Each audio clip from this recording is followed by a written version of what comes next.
let's watch a Vsauce vid. Maybe we'll watch one of each and we'll pick our favorite sauce. A little bit of a sauce battle. What if I'll watch a Vsauce vid that you guys recommend. I'll watch a Vsauce 2 vid that you guys recommend. And then we'll watch a Vsauce 3. How deep does it go? How many sauces are there in the Vsauce extended universe? This is like this is almost a deep dive because I'm going Vsauce, Vsauce 2, Vsauce 3. What is your favorite OG Vsauce video? Let's watch the whole one. How many holes does a human have? Okay, it starts with him shitting. Hey, Vsauce, Michael here. Come on in. What is up with that? This is going to take years to get through, by the way. But what is up with that inflection? Hey, Vsauce. It's like I am Vsauce. Hey, Vsauce, Michael here. Hey, Vsauce. Michael here. Am I Vsauce? It has been said that the human body is like a donut. Yeah, you are just a bunch of meat packed around a central hole. Or are you? Humans have more than one hole, right? I mean, we've got nostrils and ears, the holes we pee out of, the holes we're born from, nipples, our pores. Gosh, there are subatomic gaps between the molecules we're made out of. Where don't we have holes? Well, that is the rub. Literally. Did this guy just eat a donut out of the toilet? Why has this guy done the most disgusting 3 things immediately? Is this just shock humor? If you cut a clove of garlic in half and then rub that fresh raw end on your foot, about an hour later, you will start to taste garlic in your mouth. That's because What? All right, ladies and gentlemen, this is a piece of garlic that I have peeled and cut in half. You can tell because what else would it be? And it also smells delicious. What I am doing right now is okay, well, this is kind of weird. I am going to rub it on my foot. Please, no pictures. Do you just rub it on like the bottom? Where do you rub it on your foot? On your toe? I'm going to rub it on my foot. I guess I'll do both. Ugh. All over to be safe. Let's get the toes. Okay. Ooh, this feels weird.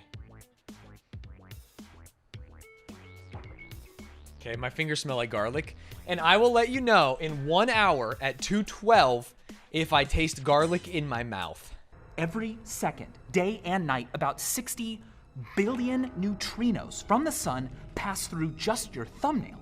So clearly, at small enough scales, how many holes does a human have? Becomes a meaningless question. Ultimately, the human body isn't a solid thing that can even have holes. Hey, but what is solid? You know what I'm saying? That's the problem with science. Not all holes are equal. A 60 micron wide so fucking true chip or string could be threaded into your mouth and come out somewhere else. But it couldn't do that by entering a pore or hair follicle. This makes the GI tract what engineers call a through hole.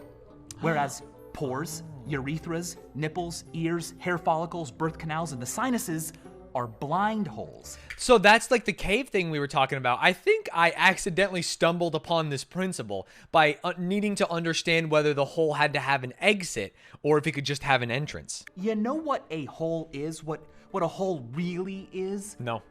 It's a word. A colloquial, fuzzy, imprecise lexeme that this is just the sandwich thing again. Refers to a host of disparate, utterly unreconcilable things that elude. Did he do a sandwich video? Because I think he could do a good job. Of course, the philosophy of holes rarely matters in your day-to-day life. You can call something a hole. I know that this is in my head, but after rubbing the garlic on my feet, my left foot feels weirder than my right foot, and I'm scared I'm causing damage. And context will do its work, and people will know what you're talking about. But take a look at this. Does this have a hole in it? Well, yeah, right, obviously, right here. There's a hole. I can put my hand in it. It can store things. It's got a hole. But now imagine that I could mold it like it was. Yeah, that's what I'm saying. You could flatten it like a plate, and then it's just like a plane. There's nothing going on there, no hole. Made out of clay, and I molded it down into the shape of a drinking glass. Okay, bitch, do a see plate. How that could happen, right? Well, does a drinking glass have a hole in it? If this does, then this should too, right? I mean, I didn't pinch the hole shut or glue anything together. All right, sure, fine. I mean, I can accept that a drinking glass technically has a hole in it. But now, imagine that I took this glass and I molded it out and I widened its opening until I had a shape like this. Okay, he's just doing the slow version. I'm like a really, really smart man, and I understand that he was gonna go to plate. But for all you babies out there, he went from jar to glass to bowl, and then the last one's gonna be the plate, and you guys are gonna go, oh, fuck. But I think you see where I'm going with this. If I then molded the bowl and flattened its sides all the way out until I had a plate, a shape like there this, it is, baby. Well, does a plate have a hole in it? Not really. So if a plate doesn't have a hole in it, but this shape did, I didn't see that coming. I continuously molded from here Brian, to the glass to the bowl to the plate, and I never glued anything shut, where'd the hole go? Clearly, blind holes are pretty unique. They can be removed without closing or pinching anything shut. Compare that to the through hole of a donut. There is no way couldn't change to that. remove a donut. Because we watched that one video that showed that you'd have to do some crazy shit. But let's go back to the body before we get ahead of ourselves. Well, this has been a fun one. You know, I gotta go. Just, man, I forgot I made some commitments, you know? Your nostrils and your mouth are connected. A string could go into your mouth or nose and come out your butt. I mean, yeah, there's plenty of situations where someone has ingested something in their mouth and regurgitated it out their nose, right? The classic is like blowing soda or milk out your nose and you're laughing so hard, but there's other examples. Cavity is quite the hub. I mean, your ear holes would almost lead into it, but the eardrum blocks the way. If it didn't, there would be clear passage from the outside into the middle ear and then down the eustachian tube into the nasal cavity via an opening. Oh, that means your here. ear could theoretically connect to your nose. That's why people blow smoke out their ears when they eat spicy food. 4 more orifices that lead from the outside into this place, your nasal cavity. And they are the lacrimal puncta. There is one near each of your eyelids. They're tiny openings, about 1/3 of a millimeter wide, into which tears, the fluid constantly moistening and protecting your eyeball, drain. Once inside the lacrimal puncta, tears flow through nasolacrimal ducts, tear ducts, into I guess I your never nasal really cavity, realized that tears started like up here and ended on the inside. Why, when you're making a lot of tear fluid, you can get kind of sniffly and have to blow your nose. That's not snot, that's mainly tears. Whoa. The point is, a 60 micron wide string could be... I would have never realized that. That gives us 8 external openings that don't dead end. But how many through holes is that? But couldn't you like mix and match them? Right? If your mouth can connect to your left nostril and your mouth can connect to your anus, couldn't your anus connect to your left nostril? Couldn't your anus connect to your right nostril? Couldn't your upper right lacrimal punctum connect to your anus? I feel like there's just there's a ton of these that can connect. I mean, how many holes does a straw have? This clearly has 2 holes, but how many does this have? Is it 1 hole that forks? Is it 2 that combine? Gosh, maybe it's 3. Well, what about this? How many holes does this thing have? Or this? Whoa. Topology can help us answer every single one of those questions. Topology is concerned with the properties that persist so long as something isn't ripped apart. The famous joke that a topologist doesn't know the difference between a donut and a coffee cup is based on the fact that a coffee cup can be gently, continuously molded into a donut by simply stretching and squashing. Yo, what the fuck? Gently, continuously molded into a donut by simply stretching and squashing. No cutting, gluing. That's so sick. I want to be a topologist and maybe get some top. Yeah, if there's any topologists in here, I have to say, sit on this, dude. Fucking losers. Blind holes and through holes, and understand why we are separately counting them. Morph that middle finger into a unlike thumbs a up. blind hole, Oh, I got fucking clap backed on by a topologist. here is a 2-holed donut with an infinitely long, unbreakable, unmovable rod through one of its holes. Without cutting or separating any part of the shape, can you figure out how to manipulate it such that the rod goes through both holes? Pause the video if you...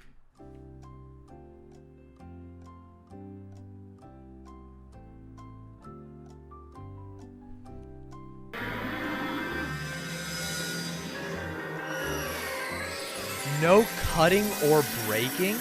No, I have no idea. I'm actually too stupid. If you continuously deform our original 2-hole donut into the 3-tubed thing and pick this tube to be the new middle, ta-da, the rod is now going through 2. Wait, what? One more time for those in the back. Form. Can I see this in slow motion? I'm too stupid. No, sorry, wrong button. Hold, 0.75. Go. Our original 2-hole donut into the 3-tubed thing and pick this tube to be the new middle, ta-da, the rod is now going... That's fucking brazy. I will never forget this. Remember this shape? I do. It wasn't immediately obvious It's my earlier how to uterus. count its holes, but it is easy if we can use a homeomorphism to turn it into something with an easy to count number of holes, which we can. Both of these shapes are homeomorphic. They both have 2 holes. To see why, simply drag and mold and flow the opening of one of this shape's holes into the tunnel of the other. And there we go. Since we didn't cut or glue, the number of holes hasn't changed. So this thing, just like this thing, always had 2 holes. At a scale of 60 microns, the human body has 7 through holes. That's The it? human body is not a donut. It is a 7-holed donut. This shape can be molded. That's me. Look at it, chat. Wow, I recognize that. That is a human being. And stretched into you. First, we choose a hole to be the GI tract, the mouth anus tunnel. Now into this we roll half of the other orifices. Okay, now we've got something that looks pretty dang beautiful. It looks like not a what do you call the Jewish candelabra that they light around Hanukkah? Man, it looks just like it. Not a Torah, that's the Bible. Human. A menorah, thank you. That looks like a menorah. 7, or is it? For every piercing you have, that's 1 more hole in your body. Well, 2 more if the piercing goes through a through hole. Like, I don't know, if you had a thin piercing into your face that went through a tear duct and came back out. Or if something like a bullet pierced into your chest, through your esophagus and came out the other side. That would mathematically count as 2 new holes. I see. And there's more. Some people have supernumerary lacrimal puncta on their eyes. What? Each additional punctum they have over 4 total adds an additional hole to the standard 7. Super criers. So to answer this video's question, the human body has millions of blind holes, like at least 5 million, and at birth, 7 through holes. It would be better if there was a clear answer that applied to all of us for our entire lives, or if finding out how many you had right now was easier. But you'll have to spelunk in your sinuses to know for sure. And as always, thanks for watching. Oh, that was sick. He did a great job.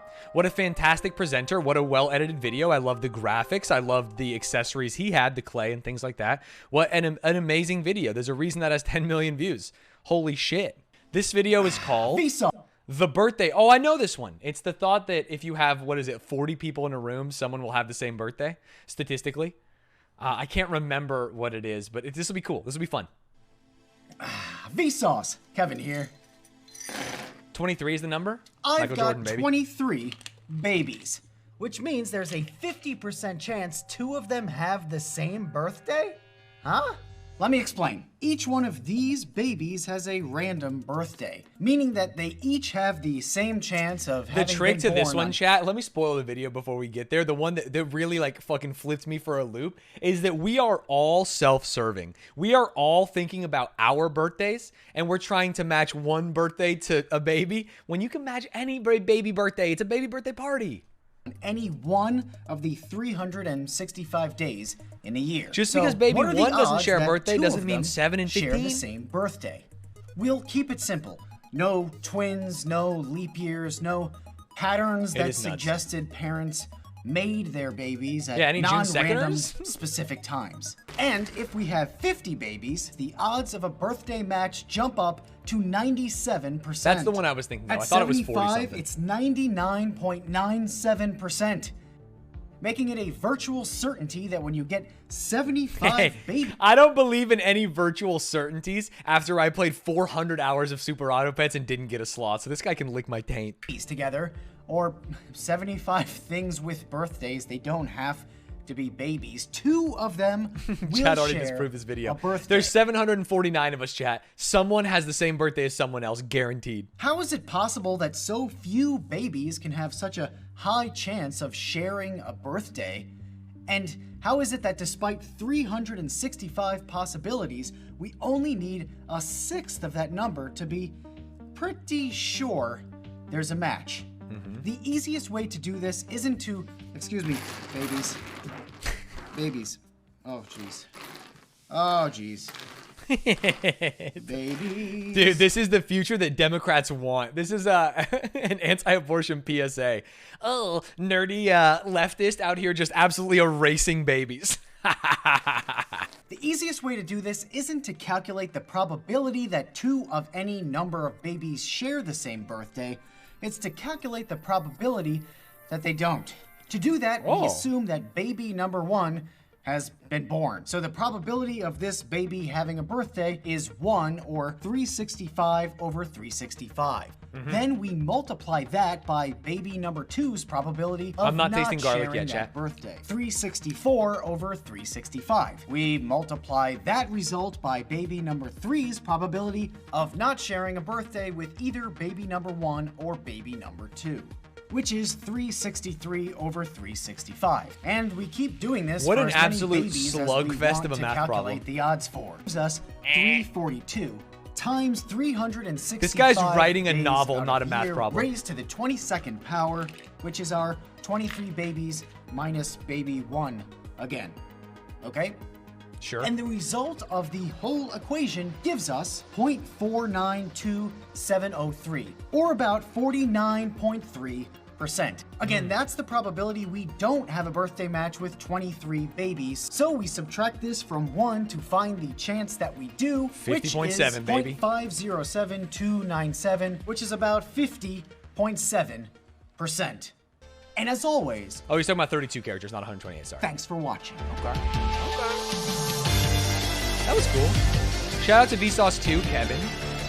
Kevin, I don't want to make this determination early, but I will say that Vsauce 1, pretty goaty. Not sure how you stack up. What about Vsauce 3? This is good. 3 time travel paradoxes. You like Vsauce 3 a lot more than 2? Vsauce. I'm Jake, and what are you? Oh, you like him because he's like a youth pastor, dude. He's like camp leader. He's got piercings and shit, chat. I can see right through you. On the ground, let's get you cleaned up here. There, you are looking good as new. Actually, since I have you here, Turns his hat backwards. Can I rap with you for a minute? have you seen the You know who the OG scientist was? Jesus Christ. paradoxes? Like the bootstrap paradox, which has been used in things like the Ocarina of Time, Time Splitters, Terminator, and Back to the Future, is when information or objects are never really created. Their existence starts by coming from the future and ends when they go in the past to become themselves. For example, in the Ocarina of Time, Guru teaches Link the Song of Storms in the future. Yet Guru learned the song from Link when In the Link past. traveled back in time and Oh, he heard it. that's crazy. Or, wait, where did this camera come from? Excuse me, could you keep it down? I'm trying to film. You know what? Let's go back in time a little and do the predestination paradox. You guys, what's that science fiction movie that a bunch of like college age guys jerk off over and everyone else hates? Primer? I fucking loved Primer.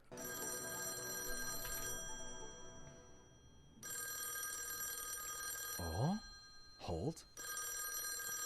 What's Primer? It's a movie. You should check it out if you like time travel paradoxes. I really liked it. Hello? Jake. But I also watched it at probably 22 years old, which is the exact age that you should watch Primer. Jake, you're traveling Yo! What? Bill Nye? through time. Correct, yes. Holy shit! Fuck Vsauce 2! Oh, he's a fraud! Hello? They got Bill! Bill? Jake, you're traveling through time. Correct, yes, I am. So you're going to experience time dilation. What you and I think of as the speed of time being constant. I mean, even when we're in a hurry, even when we lose track of time, we nominally imagine a clock that's running at a constant rate relative to the universe. But that turns out not to be true. It's not that the speed of time is constant, it's the speed at which energy can move is constant. This is to say, the speed of light. So, I want you to be careful of this, because when you look at your watch, it'll look like time is passing at normal speed, normal rate. But in fact, the universe is moving along at its own speed, and when you try to reconnect with it, you may end up changing the course of history in such a way that you never exist. Oh. And neither do I. Oh shit. When we talk about going backwards in time, we tend to think of it like the butterfly effect, where doing something as seemingly inconsequential as stepping on a flower or squashing a bug can cause a domino effect. Oh my god, I love this video. Stepping on a flower or squashing a bug can cause a domino effect, rippling through space and time, causing drastic changes to our future.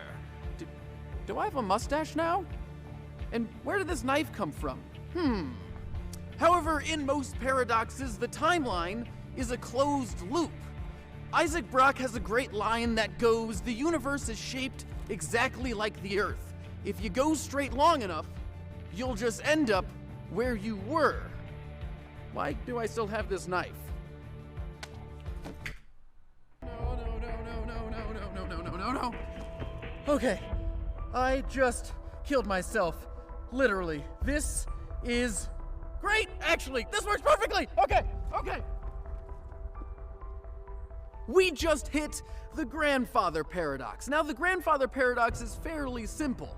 If you were to go back in time and kill your grandfather, he wouldn't have one of your parents, and So you would cease to exist. But that means you couldn't have gone back in time to kill your grandfather, Chad. It all falls apart. So you wouldn't exist and couldn't go kill your grandfather.